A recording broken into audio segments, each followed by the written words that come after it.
गोभी लो, टमाटर, ताजे ताजे टमाटर लो। रानू चिड़िया अपने ठेले पर सब्जी बेच रही थी कि गोरी कभी भी अपनी सब्जी का ठेला लेकर वहां आ जाती है। आलू आलू, बड़े बड़े टमाटर, लाल लाल टमाटर। लेकिन कोई भी ग्राहक गोरी कभी के पास नहीं जाता, क्योंकि गोरी कभी तो ग्राहकों से लड़ाई करती थी। सभी ग्राहक रानू चिड़िया से सब्जी लेते थे। तोते तोते, मेरे टमाटर ताजा है, छोड़ो इस चिड़िया को, तुम मुझसे टमाटर ले लो। ना ना, मैं तो हमेशा रानू चिड़िया से ही सब्जी लेता हूँ, मैं आज भी रानू चिड़िया से ही सब्जी लूंगा। तोता भी रानू चिड़िया के ठेले पर चला जाता है। चिड़िया की बच्ची, तुम्हारी जगह मैं सब्जी का ठेला लगाऊंगी, उठाओ अपना ठेला और निकल जाओ यहाँ से। ऐसे कैसे निकल जाऊं? ये जगह मेरी है, मैं यहाँ पिछले साल से सब्जी बेच रही हूँ। रुक रुक तू यहाँ, मैं अभी कालू जी को बुला कर लाती हूँ। गोरी कभी अपना सब्जी का ठेला छोड़कर कालू कभी को बुलाने चली जाती है। कालू, उस चिड़िया ने आज फिर मेरे सामने जुबान चलाई है, या तो उस चिड़िया को जंगल से निकाल दे या फिर उसका ठेला उठा दे वहाँ से। मैं अभी उस चिड़िया का ठेला नदी में गिराता हूँ जाकर। मुझे इन कौवों से लड़ना नहीं चाहिए, मैं यहाँ से चली जाती हूँ। रानू चिड़िया कौवों से डरती हुई अपना ठेला लेकर दूसरी तरफ चली जाती है। कहाँ है चिड़िया? गोरी, यहाँ तो ना चिड़िया है ना ही चिड़िया का सब्जी का ठेला। बहुत जल्दी डर गई, लगता है वो भाग गई है यहाँ से। गोरी कभी अपना ठेला चिड़िया की जगह पर खड़ा कर लेती है। दादी जी, बैंगन और टमाटर तो ले आए, लेकिन हरी मिर्ची भूल गए हो। मैं अभी हरी मिर्ची लेकर आता हूँ। तोता दोबारा चिड़िया के ठेले की तरफ जाता है। गोरी, यहाँ तो चिड़िया खड़ी थी, वो कहाँ गई? वो चिड़िया अब यहाँ से चली गई है, अब इस जगह मैं ही सब्जी बेचा करूँगी। तोते, जो लेना है तुम मुझसे ही ले लो। अच्छा, हरी मिर्ची लेनी थी। तोता गोरी कभी को 50 रुपए देता है और गोरी कभी 2 हरी मिर्ची तोते को दे देती है। इतनी महंगाई भी नहीं हुई गोरी, 50 में 2 हरी मिर्ची? मुझे नहीं लेनी इतनी महंगी मिर्ची, तुम मुझे मेरे पैसे वापस दे दो। मोटी चोंच वाले, चुप करके चला जा यहाँ से, अपने गंदे पंख लगा दिए मेरी मिर्ची को, मैं अब वापस नहीं लूंगी। तोता बेचारा 2 मिर्ची लेकर ही वहाँ से चला जाता है। दूसरे दिन रानू चिड़िया अपनी बेटी गुड़िया से कहती है, गुड़िया बेटी, आप मेरे साथ चले, आज आप काम में मेरी मदद करेंगी। गुड़िया खुश हो जाती है और खुशी खुशी अपनी मम्मा के साथ चली जाती है। गुड़िया बेटी, आप यहाँ रास्ते में इस पेड़ पर बैठ जाए और जो ग्राहक भी सब्जी लेने आए उसे बता देना कि मेरी मम्मा आप झरने के पास सब्जी बेचती है। ठीक है मम्मा, आप चिंता ना करें, मैं किसी को आगे नहीं जाने दूंगी। गुड़िया पेड़ पर बैठ जाती है और रानू चिड़िया झरने के पास जाकर अपना सब्जी का ठेला लगा लेती है। कबूतर अंकल, रुके रुके। क्या हुआ गुड़िया बेटी? अंकल, मेरी मम्मा का सब्जी का ठेला अब झरने के पास है, अगर आप सब्जी लेने जा रहे हैं तो झरने पर चले जाएं। अच्छा हुआ जो मुझे बता दिया, मैं तो कल से रानू चिड़िया का सब्जी का ठेला ढूंढ रहा हूँ। कबूतर झरने की तरफ चला जाता है। जो कोई भी ग्राहक वहाँ से गुजरता, गुड़िया उसे रोककर अपनी मम्मा के नए सब्जी के ठेले का बता देती। आज क्या हुआ? आज भी कोई ग्राहक मेरे पास नहीं आ रहा, एक बार चिड़िया के पास जाकर देखती हूँ। गोरी कभी चिड़िया के सब्जी के ठेले की तरफ जाती है तो वहाँ रश लगा हुआ था। मैंने अपना ठेला गलत जगह लगा लिया, पक्षियों की भीड़ तो यहाँ है, मुझे यहाँ होना चाहिए। गोरी कभी वापस जाती है और अपना सब्जी का ठेला लेकर झरने की तरफ चली जाती है। गोरी कभी, अब तुम यहाँ क्यों आ गई हो? चिड़िया, तुम्हें यहाँ से भी जाना होगा, ये जगह ज्यादा अच्छी है, मैं लगाऊंगी अपना ठेला यहाँ। लेकिन मैं जाऊँ कहाँ? मैं जहाँ भी जाती हूँ तू अपनी गली सड़ी सब्जियाँ लेकर वहाँ ही पहुँच जाती है। चल चल निकल यहाँ से, वरना मैं बुला लूंगी अपने पति कालू जी को। ठीक है, मैं यहाँ से भी जा रही हूँ, लेकिन याद रखना तुम्हारा झंडा यहाँ भी नहीं चलेगा। रानू चिड़िया अपना सब्जी का ठेला लेकर वहाँ से चली जाती है। रानू चिड़िया नीम के पेड़ के पास चली जाती है। रानू चिड़िया अपना थैला वहाँ खड़ा करती है और अपनी बेटी गुड़िया के पास जाती है। गुड़िया बेटी, आप जो भी ग्राहक आए उसे नीम के पेड़ के पास भेज देना। ठीक है मम्मा, देखना मैं किसी को भी अब झरने के पास नहीं जाने दूंगी। रानू चिड़िया नीम के पेड़ के पास खड़ी हो जाती है। ग्राहक वहाँ भी आना शुरू हो जाते हैं। गोरी फिर से सारा दिन फारिग मक्खियाँ मारती है। दूसरे दिन गोरी कौवी और कालू कौवा रानू चिड़िया के ठेले पर जाते हैं और चिड़िया को धमकी देते हैं।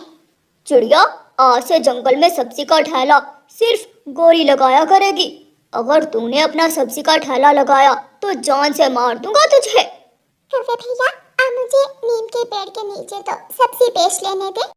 कहा ना, भाग जाओ यहाँ से, वरना तेरी सारी सब्जियाँ उठाकर नदी में फेंक दूंगा। ना कौवे भैया, मैं जा रही हूँ। और कल अपना सब्जी का ठेला लेकर घर से बाहर मत निकलना, सुन लिया? जी सुन लिया। रानू चिड़िया बेचारी कमजोर थी, इसलिए कौवों से डरती थी। रानू चिड़िया वापस घर चली जाती है। उस दिन गोरी की सारी सब्जियां बिक जाती हैं। रानू चिड़िया बहुत परेशान बैठी हुई थी। मम्मा, क्यों ना हम दूसरे जंगल जाकर सब्जी बेच आया करें? बेटी, दूसरे जंगल सब्जी लेकर जाना बहुत मुश्किल काम है। हर रोज मैं ऐसा नहीं कर सकती। अब तो हमें कोई और ही धंधा करना होगा। शाम को गुड़िया अपनी सहेली मीना के घर जाती है और मीना को सारी बात बताती है। मीना, मम्मा बहुत परेशान है। अगर हम सब्जी नहीं बेचेंगे तो चूल्हा कैसे जलेगा? गुड़िया, आप चिंता ना करो, मेरे पास इसका भी उपाय है। आप ऐसा करें, सब्जियां लाकर अपने घर में ही रख लिया करें और ऑनलाइन सब्जी बेचना शुरू कर दें। देखना, आपकी ताज़ा सब्जियां लेने पक्षी आपके घर ही पहुंच जाया करेंगे। मीना, मेरी सहेली, ये उपाय तो बहुत अच्छा है, ये जरूर काम करेगा। गुड़िया घर जाती है और रात को अपना एक ऑनलाइन पेज बनाती है। अब सो जाओ गुड़िया बेटी, क्या कर रही हो आप? मम्मा, ये तो मैं आपको सुबह ही बताऊंगी। सुबह हो जाती है। मम्मा, आप खेत में जाएं और सब्जी घर ले आएं। लेकिन बेटी, हमारे घर सब्जी लेने कौन आएगा? मम्मा, आप सब्जी ले आएं, सब्जी बेचना मेरा काम है। गुड़िया की मम्मा खेत में जाती है और सब्जी घर ले आती है। मम्मा, आज से हम ठेले पर नहीं बल्कि घर में बैठकर ऑनलाइन सब्जी बेचा करेंगे। गुड़िया को टमाटर और बैंगन का ऑर्डर आता है।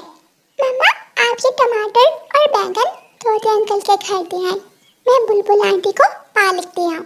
गुड़िया के पास सब्जी के ऑर्डर ही ऑर्डर थे।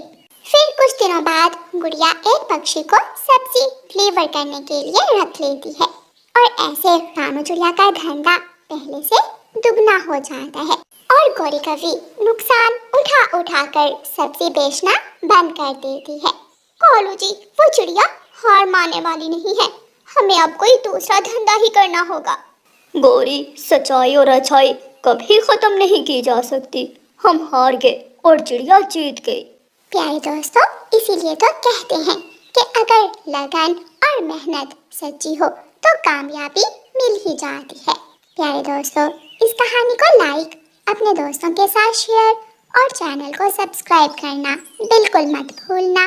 आपका धन्यवाद। अपना देश छोड़कर कालू कौवे को विदेश वाले जंगल जाने का बहुत शौक था। उसकी माँ उसे बहुत समझाती थी।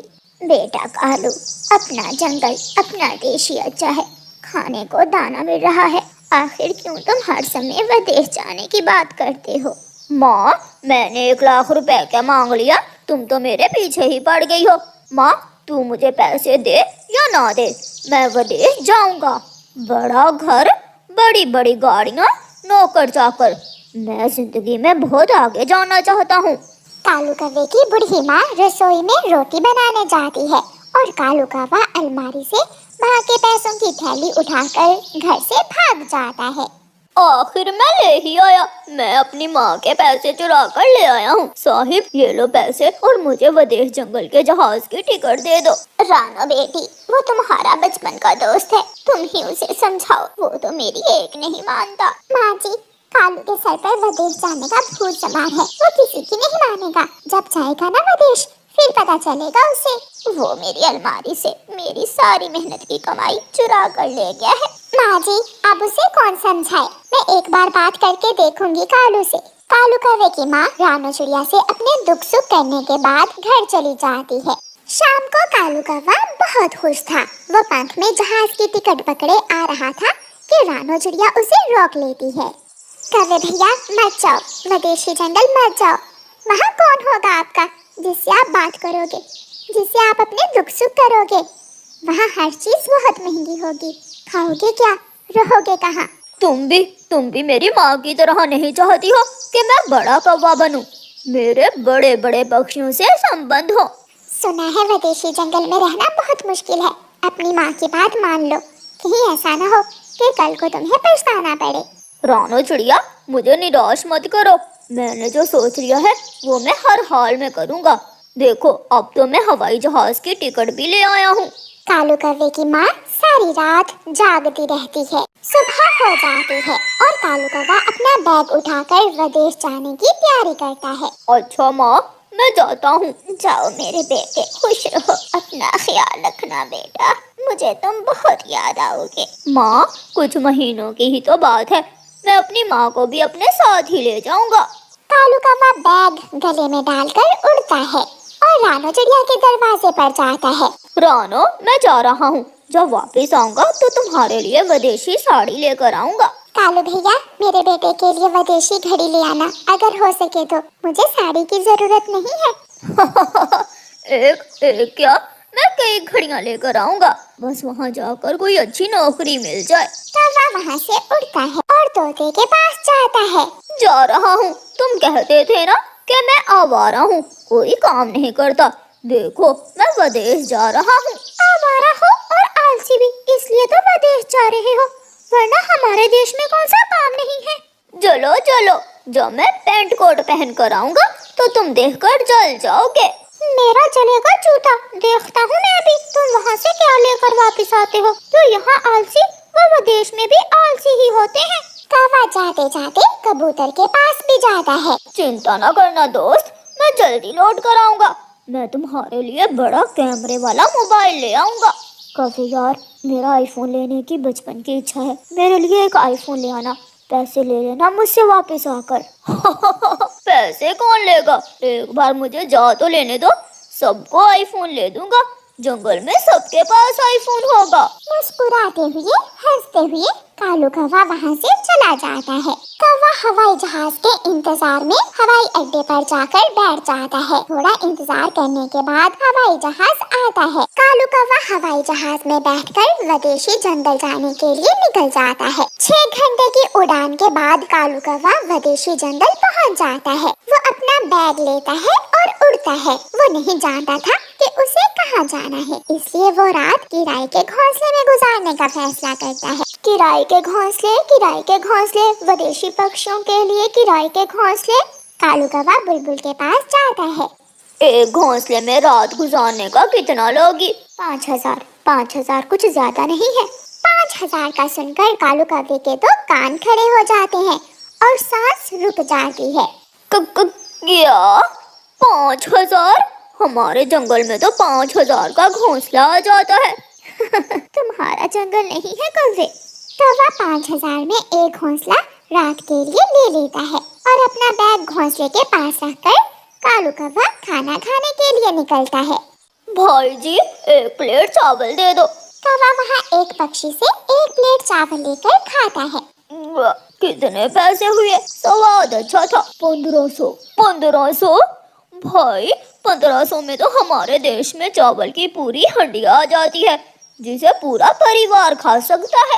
पैसे दो और जाओ, अगर ज्यादा काई की तो अभी के अभी पुलिस को बुला लूंगा। कौवा चुपके से पैसे देता है और वहाँ से चला जाता है। फिर उस दिन के बाद कालू कौवा हर रोज काम ढूंढने जाता। वो कभी किसी फैक्ट्री में जाता तो कभी किसी खेत में, कभी किसी होटल पर तो कभी किसी पेट्रोल पंप पर, लेकिन उसे अभी तक कोई भी नौकरी नहीं मिली थी। काम तो है, लेकिन है थोड़ा गंदा। बताओ तो क्या काम है, मैं कर लूंगा। मैं बहुत मेहनती हूँ। स्कूल के सारे वॉशरूम साफ करने हैं। कुछ सोचने के बाद कालू कौवा हाँ कर देता है और अपने मुंह पर कपड़ा बांधकर वॉशरूम साफ करने लगता है।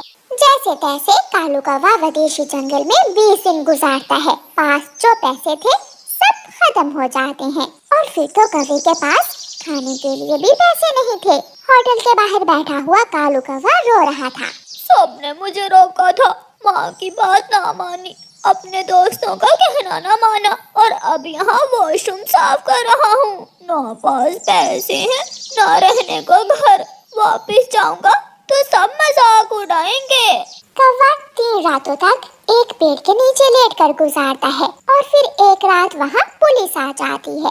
कौवे, आवारा कौवे, अगर दोबारा यहाँ देखा तो उठाकर जेल में फेंक देंगे। चलो भाग जाओ। कौवा अपना बैग उठाकर थोड़ी दूर चला जाता है और सोचते सोचते सो जाता है। राणा चिड़िया जंगल में लकड़ियाँ काट रही थी जब उसे किसी के आने की आवाज सुनाई देती है। कालू, कालू भैया आप इतनी जल्दी लौट कर आ गए? लगता है काम अच्छा मिल गया है आपको। रानो, वो मैं। मेरे बेटे की घड़ी लाए हो ना या भूल गए? मैंने विदेश जाकर बहुत बड़ी गलती की। जो माँ से पैसे लेकर गया था वो भी सब गए। 3 दिन तक भूखा रहा और अब किसी से पैसे उधार लेकर वापस आया हूँ। ये सुनकर चिड़िया की एक बार तो हंसी निकल जाती है। कालू, कालू यही हुआ जिसका मुझे डर था। अब मेरे साथ घर चलो, मुझे माँ से बहुत डर लग रहा है। फिर कालू कौवा रानू चिड़िया को साथ लेकर अपने घर की तरफ उड़ता है। रास्ते में तोता और कबूतर मिल जाते हैं। कालू आ गया, कालू आ गया। कालू, मेरा मोबाइल कहाँ है? शक्ल देखकर तो नहीं लगता कालू कुछ लेकर आया होगा। कालू, तुम्हारा पैंट कोट कहाँ है जिसे देखकर मैंने जलना था? लेकिन कालू कौवा कुछ बोले बिना वहाँ से उड़ जाता है। तोते और कबूतर बेचारा बहुत परेशान है। अब उसे और तंग मत करना। प्यारे दोस्तों, अच्छे भविष्य के लिए विदेशी जंगल में जाने से पहले सोच लें कि वहाँ जाकर आप क्या करेंगे। आप पढ़े लिखे हैं या फिर हुनरमंद? अगर कुछ भी नहीं है आपके पास तो फिर अपना जंगल ही अच्छा है।